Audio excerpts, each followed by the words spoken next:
I've been asked to be doing housewife shows for several years. And I always said no because I'm not a housewife, but I was actually introduced to Lauren Anderson from Amazon through a housewife. And we discussed doing an alternative type of show, and that's where it all began. For me, it was like I never thought I would be on TV at all. Like I always like to do my things in a quiet way, but it was about the message of the show. It's about like empowerment. It's about inspiring others. It's about like just showing our struggles and things that we go through on a daily basis, and just putting the message out there. You know that you can juggle so many things at the same time and like build your dream. Absolutely, I second that. I felt like being with these women was the yes for me. You know, a lot of us, we've already known each other for quite some time, and so it was so easy to film and to really naturally interact, and it came off natural. As you can see on camera, we are actually friends. Yeah. Yes. We actually like each other. Yeah, we love each other. We love each other. It feels like a sister circle. Yeah. Very supportive. And was that easy for you to do? I feel like sometimes in the CEO world, y'all know the scarcity mindset is real. To embrace that abundance mindset and kind of like be vulnerable with, was that easy for y'all? No, it wasn't easy for me. You can see I cry a lot in the show, but. I was crying too. Yeah, I was crying We all myself again. cried. We all Yeah, cried. but I think it was, it's necessary for people to see another side of you. In fact, Winnie and I and Isabella were talking last week about this, like just being able to open up and see that side of us that most people never see is so important, I think, and it's really helped me see a big difference in who I am, 2 years ago. I'm literally gonna cry. Right, than today, and I think it's so important for us to not be afraid to show that everything is not all glamour and glitz, that there's a lot of pain and there's a lot of speed bumps and there's a lot of roadblocks along the way, but together we can overcome them.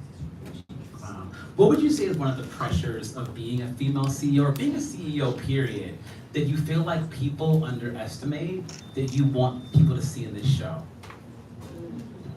How many no's you actually really get, and how you really have to have thick skin, and you really have to just believe in yourself.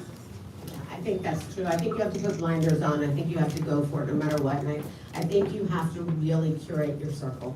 And I think curating your circle has been a big message for all of us, especially. Most of us have been friends for a long time.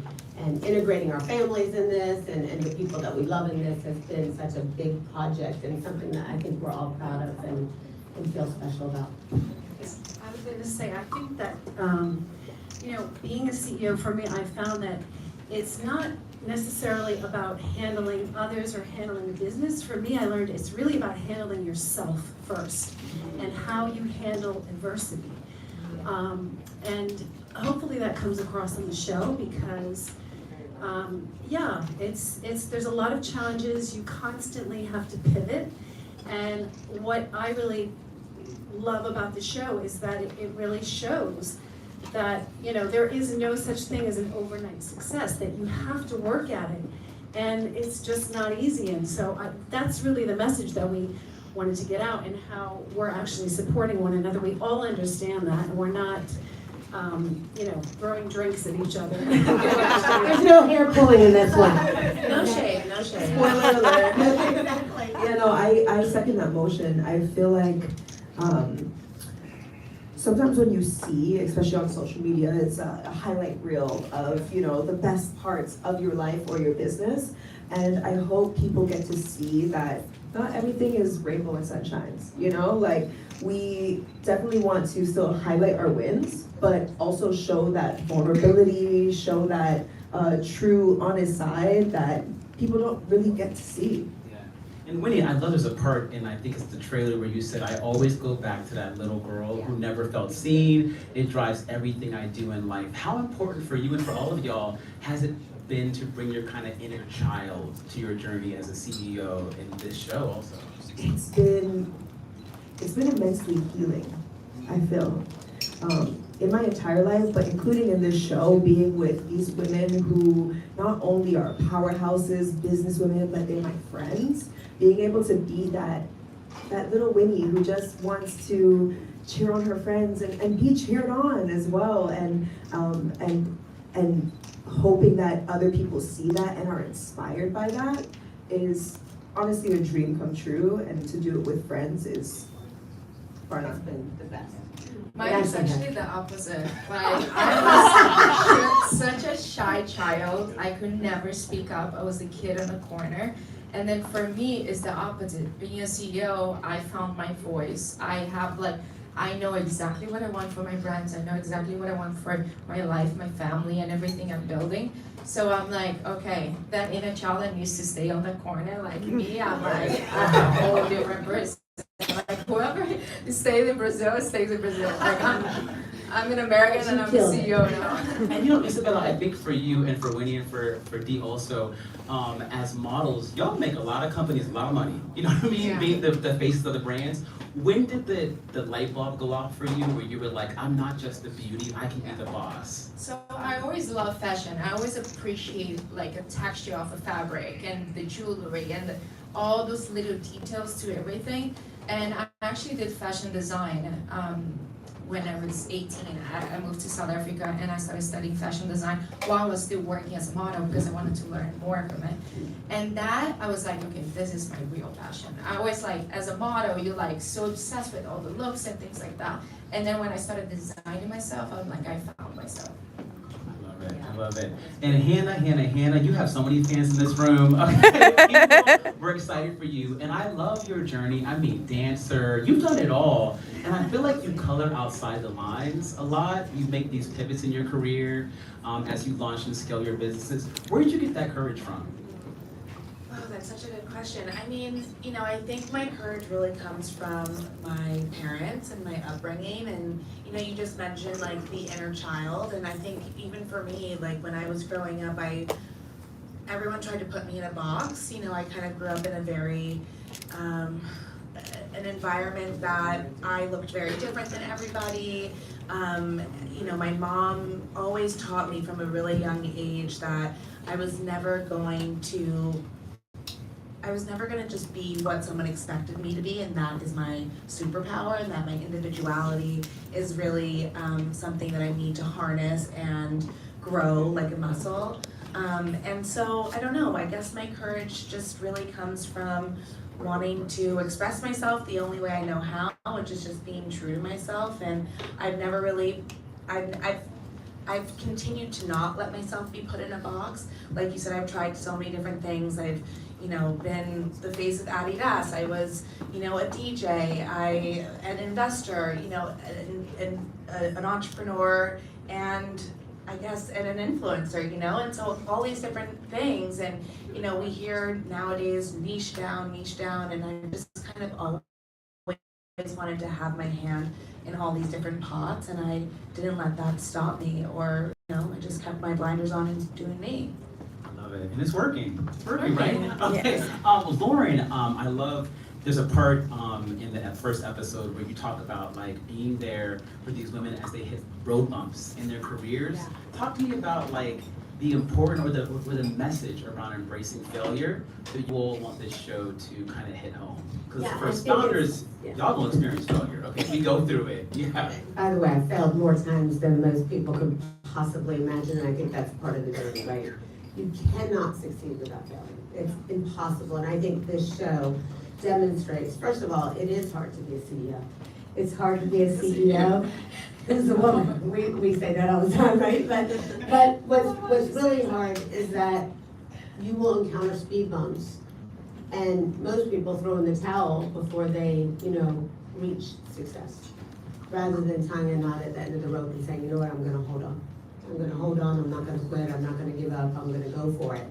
And I think that this show demonstrates a real need to hold on. And we're already, positive programming is a beautiful thing, and I hope that the world will catch hold of it. And I hope that they'll appreciate it, because we see so much out there that's hair pulling, name calling, and it's a really bad place to live. all the time. And although some of it may seem entertaining and fun and we all embrace certain things, but there's a real need to lift each other up in the world, especially today. And I think it's so important that we do that, and we all hope to do that and do our part. And so we're really focused on doing it together. I love it. I love it. Let's clap for that. Yes.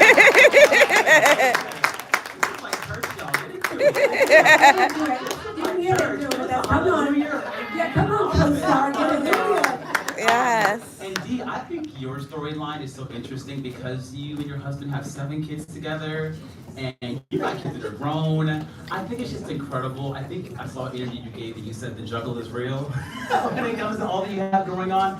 What is the message that you kind of want to send around? It's never too late to be great, you know, and launch companies. Well, I'm the old lady of the gang. Don't look it though. I started, I started my business late in my 50s, and Clap for that, yes. Yes. That's a big clap. She's I'm gorgeous. 60 this year. So Woo! And also, if you didn't say that, we wouldn't. We would never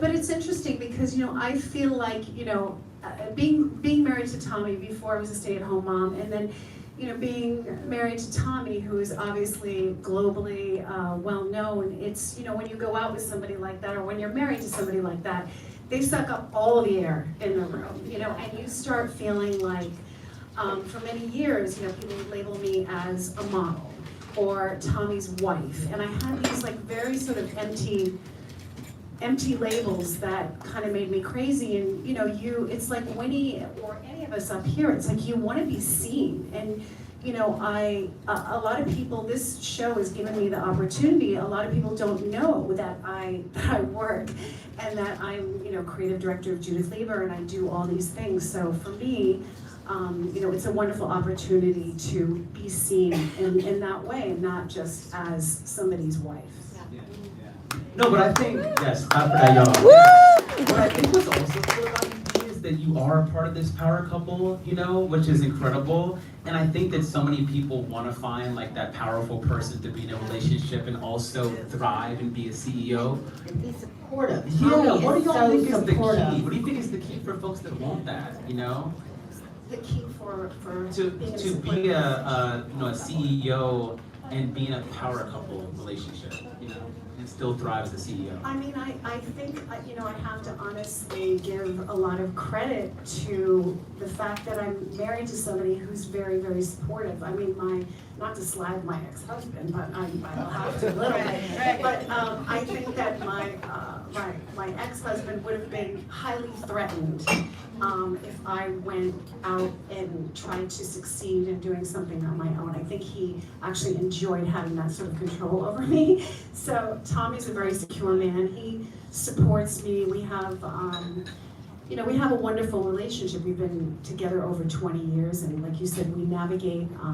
One of the things that is exposed in the show that maybe necessarily hasn't been publicly exposed a lot is that we do have these children. We have 3 children with autism.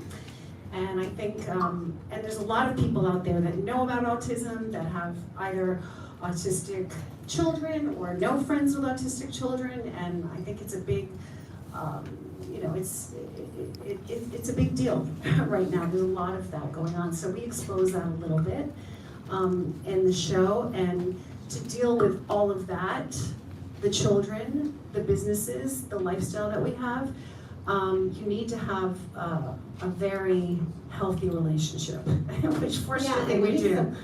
He supports not only her, I mean, he was a big supporter of all of us. And also, she supports him. Yeah, big time. Big We time. know that. We Love know that, that. love that, You have period. to have 2 sides of support. They both support each other. Love it, love it. And Winnie, so many folks clap if you guys loved her in Top Model. Woo! Imagine going from being known for a show to like being a CEO and breaking ground as a CEO isn't easy.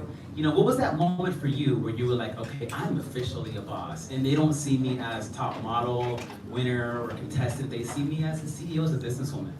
I think even earlier on in my career, when I was walking for like Tommy, that was the first time that we met, and like going to big events that I never dreamt of ever being able to attend. And Met Gala, like so many different things that I didn't even have knowledge of growing up, and being able to carry my career so far. I think those moments really stood out to me, walking for Victoria's Secret, like so many huge achievements that someone as different as I look technically should not be able to accomplish in the way that the fashion industry, the beauty industry has been set up. I think those moments for me were those moments when I knew I had to keep going, because I never thought I could open those doors, and being able to open them and allow other people to walk through was like, you know what? You're a great manifester. You manifested that. Thank you. Thank you so much. One person who's not here is Serena Williams, but we are all such fans of her. I'm sure she was also a part of the why you said yes. I'm so curious, having a front row seat to Serena, what is something folks in this room might be surprised about, this part of the magic of her as a leader and as a CEO? Well, I think, she's one of my best friends for many years, and I think that, number one, she's hilarious. And hilariously funny. Hilarious. And we love her. Hilarious. It's very close. My daughter Amber and her daughter, my granddaughter and her daughter are all best friends. And I think Serena never quits. She gives it all she has. And for me, that's always so amazing to watch. Somebody who doesn't have to work that hard, somebody who doesn't have to put that much time in. Whatever she touches turns to gold because she works at it. Not because it's easy, not because anybody handed it to her, but you will see a lot of the speed bumps she encounters, and she does it with her head held high. She doesn't stop, and she doesn't let it stop her, and I love that. You guys, audience, we're gonna open it up for one or two questions, so raise your hands. Lachelle might come around, someone from our team might come around to ask or to get the microphone over to you. While we do that, I wanna ask, what's one leadership quality that you've developed that people will be surprised to know is essential to your success? Surprise to know. Ovaries. No, I haven't. You gotta have ovaries. That's I'm a team player. Like, I'm the girl that's like opening boxes. I'm like helping everybody around. Like, I still have a very small team, and I always tell them it's very important for us to just be a team and help each other. So, like, I'm constantly like lifting boxes. I'm the one cleaning up the office. I'm doing it all. At the same time, I'm like holding like a 12-carat diamond, and this. We have a question right here, Chris. Oh, I didn't know we were going right away. Everybody ready? Hi, my name is Alexandra Arroyo. I'm a ACB of Yoshi Matcha Liqueur. We just launched in November. We're little babies, but I wanted to know, how do you shut your brain off? Because when you are a founder, you're like, every night I could be working on this. I could be sending this email. I should grab that drink. So what do you do to shut your mind off? Can I just say one thing? I think that you're in the right path, because since I opened my jewelry brand, I think of jewelry every single day. And my husband was like, okay, so this is your path. This is what you meant to be doing. Control Z in my sleep. Like, It's like your real passion, and it's like when you think about it the whole day, the whole night. That's I your think passion. it's hard to shut your brain off, to be Yeah. honest with you. I'll be honest, it doesn't happen for me. I don't get to have pillow talk anymore like I used to have with my husband, so I talk to myself a lot. But I will tell you that having confidence in yourself and knowing that you're making the right decisions, sometimes replaces the fact that you can't shut your brain off.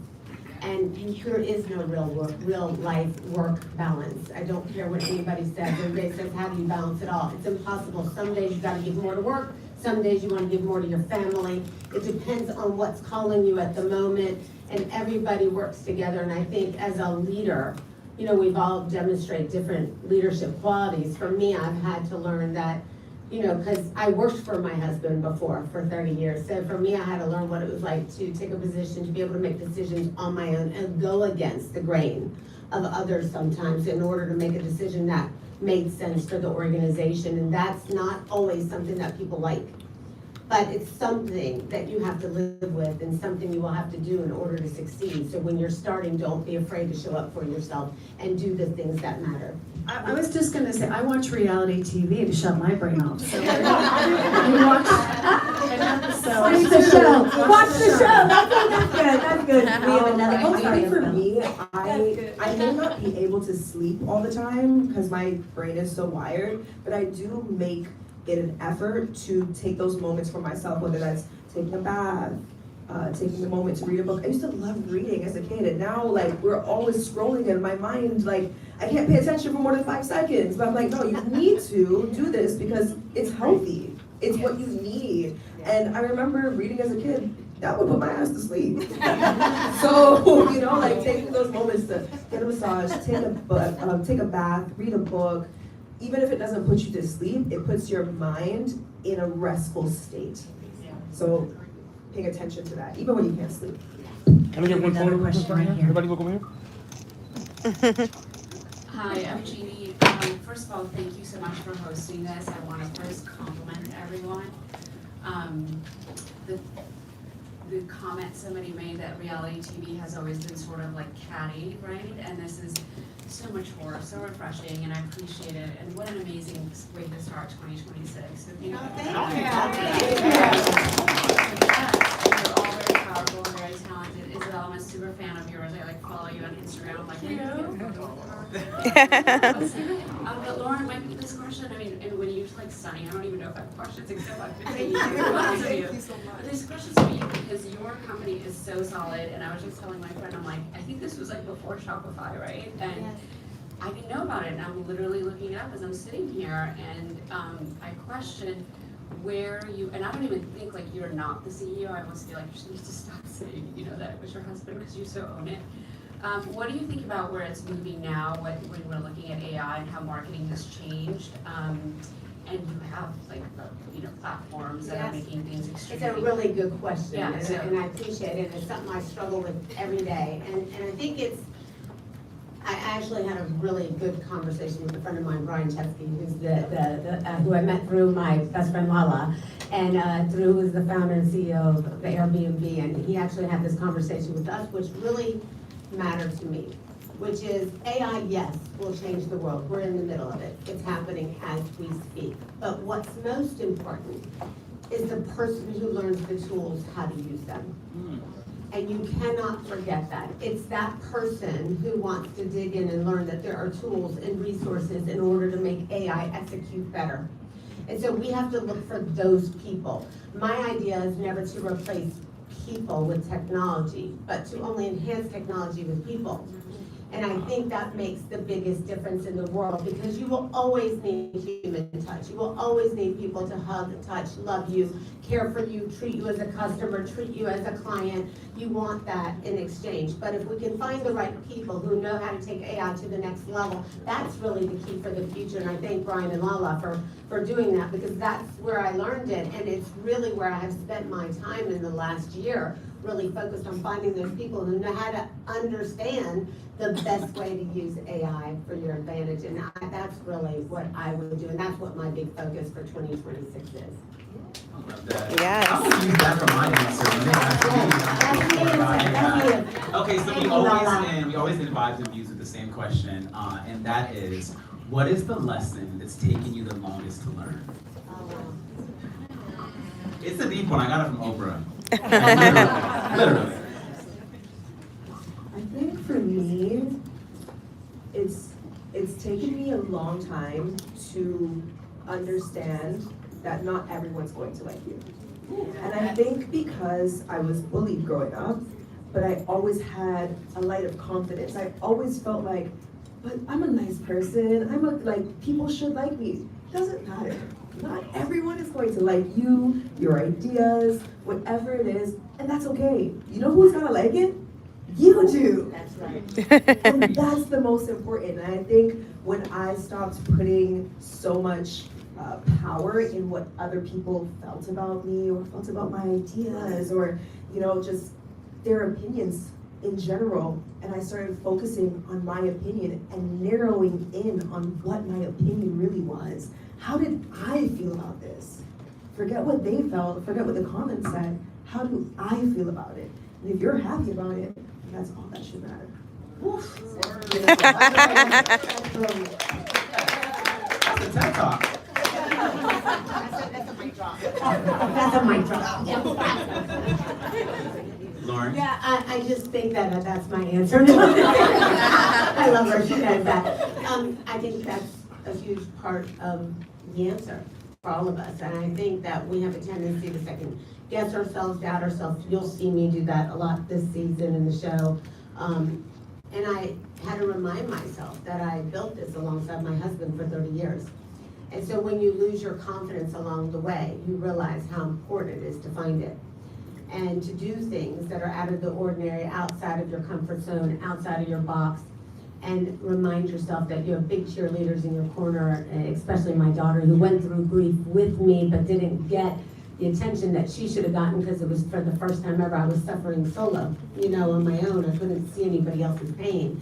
And I think when you go through these things as a group of friends who dearly love each other and you can find yourself again, your confidence, your belief in yourself, and don't let other people make you second guess yourself. You're winning, you're coming out strong.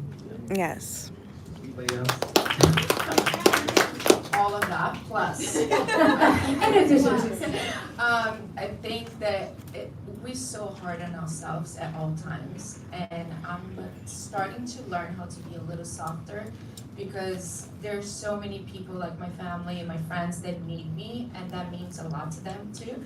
And I'm so hard on myself, and I'm like, oh, I'm failing with my kids, and my husband would be like, you just took them to a farm for the whole day. So I think it's like that whole struggle of like not beating myself up too much and trust the process, and everything I'm doing, it's doing great. That's right. Yeah, absolutely. I guess I'll add one other thing, which is plus on everything else that was already said, but sometimes I feel like, I feel like we can all suffer or deal with imposter syndrome, and sometimes that's not necessarily something to just get over. Maybe it's actually something that's telling you, you need to pivot. Maybe this isn't the right moment. If it's not really sitting properly with you, I feel like when you know that you're on your path, you're in your groove, you trust your gut, you're putting one foot in front of the other with ease. And when you don't feel like that, it's important to understand that maybe that is a signal or a sign. And I think that's very different than the anxiety that our businesses keep us up at night, It really is alignment. So. Amen. Dee, did you have one? I'm listening to all of it, and I'm just thinking to myself that I think the hardest thing for me that's taken me the longest to learn, and I don't even think I've mastered it, is just really the confidence in believing in yourself. And I am also very hard on myself, and I put a lot of pressure on myself, but I don't actually think, I think that's a human condition, and I would assume or bet that almost everybody in this room struggles with it, and I don't think it's necessarily always a bad thing. It depends on how you look at it. For me, it actually, I think, motivates me and drives me. I think when it paralyzes you, it's a problem. But I actually use it as a tool to drive me forward. So it's Serena says it in one of the clips that pressure is a privilege. So I think if we look at it that way, then that kind of gives you the inner, but the self-talk is an important thing, and I have to do it constantly, because no one wakes up, I don't know, I don't, does anybody wake up and like, hey, I'm great, I'm the best part, I don't walk up in the 3 mirror. coffees later, think maybe. that. I don't think that, so I'm constantly working on that. Well, I'll tell you one thing, for season 2, the CEO Club podcast has to happen. Okay, because each of you are dropping gems right now. I'm telling you, I'm giving you ideas. And I'm manifesting season 2. Podcast, Yes. honestly, but I'm telling you, this right here, I would be downloading so many that. people have been trying to get me to start a podcast. I'm like, it's not my tea. I think it's the CEO Club podcast. I like But that. listen, thank y'all for coming out so much. Give Thank yourself you. a round of applause. Thank you. Soul House, Bradley, and the membership team, Michelle, Prime Video making this